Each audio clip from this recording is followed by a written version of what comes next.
Apa yang akan Anda pikirkan jika saya memberitahu Anda bahwa perang yang sedang Anda tonton di berita saat ini sebenarnya terjadi di antara negara-negara yang salah? Anda melihat bendera Amerika dan Iran di layar, Anda melihat di mana rudal-rudal itu jatuh, dan Anda percaya bahwa dunia sedang terseret ke dalam api karena kedua negara ini. Tapi, bagaimana jika saya memberitahu Anda bahwa Iran hanyalah bidak di papan catur raksasa ini? Ada pemain yang jauh lebih besar yang menunggu dalam diam di latar belakang, target yang sebenarnya, dan semua orang menghindari untuk menyebutkan namanya. Hari ini, kita akan berbicara tentang kebenaran nyata yang akan muncul saat asap rudal mereda. Karena perang ini bukan benar-benar antara dua negara, ini adalah bagian dari persaingan global yang lebih besar. Kami menyebutnya sebagai perebutan kekuasaan terbesar di abad kita karena kita benar-benar menghadapi dua raksasa. Di satu sisi berdiri Amerika Serikat, pemimpin sistem global saat ini yang tak terbantahkan, dan di sisi lain adalah Tiongkok, yang tumbuh secara diam-diam namun sangat cepat, ingin mengubah aturan demi kepentingannya sendiri. Persaingan antara kedua negara ini bukan sekadar perlombaan sederhana tentang siapa yang memiliki lebih banyak tank atau pesawat. Ini adalah perang multidimensi tentang siapa yang akan menentukan bahasa, perdagangan, dan aturan masa depan dunia. Nah, Anda mungkin bertanya, apa hubungannya semua ini dengan ledakan di Timur Tengah? Tentu saja ada hubungannya, karena setiap kekuatan besar memiliki titik lemah, dan titik lemah Tiongkok adalah ketergantungannya yang parah pada apa yang membuatnya tetap berdiri, energi. Pikirkan tentang keajaiban ekonomi Tiongkok, sebuah negara besar di mana miliaran orang tinggal, yang diposisikan sebagai pabrik dunia. Namun, pabrik besar ini membutuhkan energi dalam jumlah yang tidak terbayangkan untuk beroperasi terus-menerus, dan sumber daya internalnya sendiri tidak pernah cukup untuk itu. Pada titik yang tepat inilah, negara kritis di peta itu berperan, Iran. Iran adalah salah satu negara dengan cadangan minyak terbesar di dunia dan, terlepas dari semua sanksi internasional yang berat itu, ia adalah pemasok energi terpenting dan termurah bagi Tiongkok. Bayangkan sejenak, jika Amerika ingin memutus urat nadi energi saingan global terbesarnya, apakah ia akan menyerang Tiongkok secara langsung atau ia akan menargetkan negara tempat Tiongkok membeli minyak paling banyak?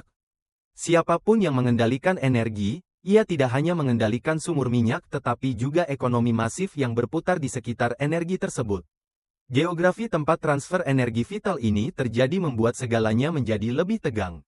Sebagian besar minyak dunia harus melewati jalur sempit yang disebut Selat Hormuz. Iran mungkin mengendalikan satu sisi selat ini, tetapi dominasi militer yang sebenarnya atas perairan tersebut sepenuhnya milik Angkatan Laut Amerika Serikat. Kapal induk raksasa Amerika tidak menunggu di perairan itu hanya untuk pamer. Mereka ada di sana untuk mengingatkan seluruh dunia bahwa mereka dapat memutus aliran energi vital ke Tiongkok dengan satu perintah jika diperlukan. Dengan kata lain, Amerika memegang potensi untuk mencekik leher saingan terbesarnya dari jauh dengan menggunakan keuntungan masif yang dimilikinya atas rute energi. Faktanya, perang antara kedua raksasa ini sudah dimulai bertahun-tahun yang lalu, bukan dengan bom tetapi dengan bea cukai. Selama bertahun-tahun, kita telah menyaksikan perang dagang antara Amerika dan Tiongkok yang menjadi semakin sengit. Pajak besar yang mereka kenakan pada produk satu sama lain, sanksi berat pada perusahaan teknologi, dan persaingan produksi di pasar global sebenarnya adalah langkah awal dari badai yang jauh lebih besar. Perang ini tentu bukan sekadar masalah militer, ini adalah perjuangan hidup dan mati ekonomi di intinya. Bertahun-tahun yang lalu, Tiongkok meluncurkan proyek terbesar dalam sejarah untuk mengurangi ketergantungannya pada pasar Amerika dan membangun imperium ekonominya sendiri. Ketika kita melihat rute proyek besar itu, wilayah yang sama muncul di hadapan kita lagi. Anda mungkin pernah mendengar tentang rencana besar yang disebut Tiongkok sebagai Inisiatif Sabuk dan Jalan, Belt and Road Initiative. Pembangunan jalan sutra modern yang menghubungkan Asia ke Eropa dan Afrika, yang terdiri dari pelabuhan, jalan kereta api, dan jalan raya senilai miliaran dolar. Proyek ini adalah rencana Tiongkok tidak hanya untuk menjual produknya sendiri ke dunia tetapi juga untuk menjadi wasit baru perdagangan global. Salah satu negara paling kritis di rute darat jaringan perdagangan besar ini adalah Iran, seperti yang dapat Anda lihat dengan jelas saat melihat peta. Timur Tengah membentuk salah satu titik koneksi terpenting bagi Tiongkok dalam proyek ini. Oleh karena itu, setiap api besar yang akan dinyalakan di Timur Tengah sebenarnya berarti menyabotase proyek bersejarah Tiongkok dan memutus jalan itu. Jadi, dalam semua gambaran besar ini, apakah Iran hanyalah bidak pasif yang malang? Tidak tepat, Iran sedang mencoba bertahan melalui perjanjian strategis jangka panjang bernilai miliaran dolar yang telah dibuatnya dengan Tiongkok dan membutuhkan Tiongkok untuk bernapas secara ekonomi. Tiongkok juga membutuhkan mitra yang andal di Timur Tengah yang tetap berada di luar kendali Amerika. Bagi Tiongkok, Iran tidak hanya berarti minyak murah, ia juga menonjol sebagai elemen penyeimbang tidak langsung yang sangat kuat terhadap hegemoni Amerika di kawasan tersebut. Dengan kata lain, Iran bukan sekadar bidak, melainkan salah satu mitra strategis terpenting yang dikedepankan Tiongkok untuk melindungi rajanya sendiri di papan catur raksasa ini. Bukan hanya minyak dan rute perdagangan, teknologi masa depan juga terlibat. Ada perlombaan teknologi yang mengerikan antara Amerika dan Tiongkok atas kecerdasan buatan, keamanan siber, produksi mikrochip, dan sistem satelit di luar angkasa. Perang masa depan tidak lagi dimenangkan hanya di parit-parit, tetapi di kabel serat optik dan satelit di luar atmosfer. Amerika tidak akan pernah menoleransi Tiongkok melampauinya dalam bidang teknologi ini. Oleh karena itu, menekan sekutu Tiongkok secara militer dan ekonomi sebenarnya berarti mengalihkan perhatian musuh dalam perang teknologi besar itu dan memutus rantai pasokan. Jika Anda perhatikan, dua negara adidaya nuklir tidak pernah berperang satu sama lain secara langsung.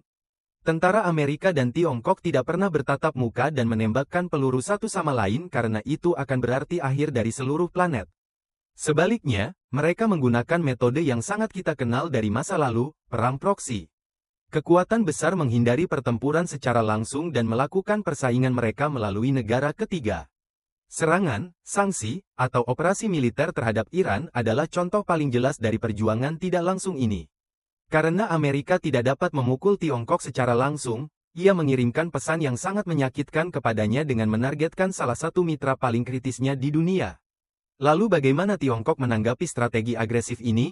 Tiongkok memiliki strategi yang sangat jelas yang disaring dari ribuan tahun kebijaksanaan negara, jangan pernah terburu-buru dan jangan pernah masuk ke dalam konflik langsung.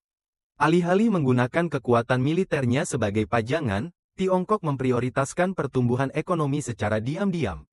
Sementara Amerika menghabiskan triliunan dolar untuk perang tanpa akhir di Timur Tengah, Tiongkok diam-diam membangun pelabuhan, membuat kesepakatan minyak, dan meningkatkan kekuatannya dengan mengambil risiko nol. Mereka memainkan permainan jangka panjang dengan jauh lebih sabar dan membuat rencana 100 tahun karena mereka tahu betul bahwa masuk ke dalam perang akan menghancurkan keajaiban ekonomi mereka sendiri. Strategi Amerika sepenuhnya didasarkan pada menghentikan atau memperlambat kebangkitan tanpa henti ini. Washington menggunakan setiap instrumen yang ada tanpa ragu-ragu untuk melindungi kepemimpinan globalnya saat ini. Ia mengancam rute energi Tiongkok, melarang transfer teknologi, dan mencoba mengepungnya dengan sekutu-sekutunya hampir dalam satu lingkaran. Kebijakan tekanan dan pembendungan tidak lebih dari upaya Amerika untuk menjaga kekuatan baru yang sedang bangkit ini tetap berada dalam batas-batas yang dapat dikontrolnya. Krisis terbaru di Timur Tengah harus dibaca tepat sebagai bagian yang sangat penting dari operasi pengepungan besar ini. Semua persaingan kejam ini menyeret kita ke titik yang sangat berbahaya, menuju blokade global yang baru. Dunia secara bertahap menjadi bipolar, dan negara-negara secara diam-diam dipaksa untuk memilih pihak. Di satu sisi berdiri dolar Amerika, teknologi Amerika, dan aliansi Barat, sementara di sisi lain adalah modal Tiongkok, teknologi Tiongkok, dan negara-negara Asia yang terintegrasi dengan mereka. Inilah yang mereka sebut sebagai perang dingin baru. Negara-negara seperti Iran menghadapi bahaya runtuh karena guncangan sewaktu-waktu atau berubah menjadi medan perang karena mereka berdiri tepat di atas garis patahan masif ini. Karena persaingan ini bukan sekadar masalah kebijakan luar negeri jauh yang menyangkut dua negara, situasi ini secara langsung memengaruhi hidup Anda. Lonjakan harga energi yang tiba-tiba, penggandaan harga barang-barang elektronik yang Anda beli, gangguan keseimbangan perdagangan global, dan ekonomi yang memasuki spiral inflasi adalah hasil dari bentrokan besar ini. Di dunia di mana dua raksasa menginjak, sayangnya tidak ada kemungkinan rumput tidak akan terinjak. Krisis yang meletus di satu ujung dunia menciptakan efek kupu-kupu yang akan langsung membengkakkan tagihan belanja Anda di pasar melalui rantai pasokan. Itulah mengapa kita sekarang harus belajar membaca kebenaran yang sebenarnya di balik peristiwa-peristiwa itu sambil menonton berita. Mereka akan terus-menerus memberitahu Anda tentang krisis keamanan di Timur Tengah, rezim yang berbahaya, atau ancaman regional. Mereka akan menjelaskan alasan-alasan yang dibenarkan untuk perang yang tampak selama berhalaman-halaman, tetapi jika Anda hanya membaca peristiwa tersebut melalui satu negara, Anda tidak akan pernah melihat keseluruhan ceritanya. Krisis Iran tentu saja bukan peristiwa independen yang berdiri sendiri. Ini hanyalah adegan kecil dari persaingan global yang jauh lebih besar dan lebih kejam yang membentang dari Asia hingga Amerika dan akan membentuk kembali seluruh dunia. Sekarang mari kita kembali ke pertanyaan besar yang kita ajukan di awal video. Apakah konflik yang Anda tonton di layar ini benar-benar hanya perang lokal antara Amerika dan Iran? Atau apakah ini garis depan baru yang dibuka di gurun Timur Tengah dari persaingan Amerika-Tiongkok? Kita hanya menonton bayangan-bayangan yang bertarung di panggung, tetapi tangan-tangan yang memegang cahaya itu berada di tempat yang jauh berbeda. Mungkin masalahnya bukan hanya Iran atau geografi itu, masalahnya adalah siapa yang akan membentuk masa depan dunia. Jika Anda ingin memahami dari mana langkah selanjutnya akan datang, jangan lihat di mana rudal jatuh, alihkan pandangan Anda ke tempat para pemain utama menunggu dalam diam.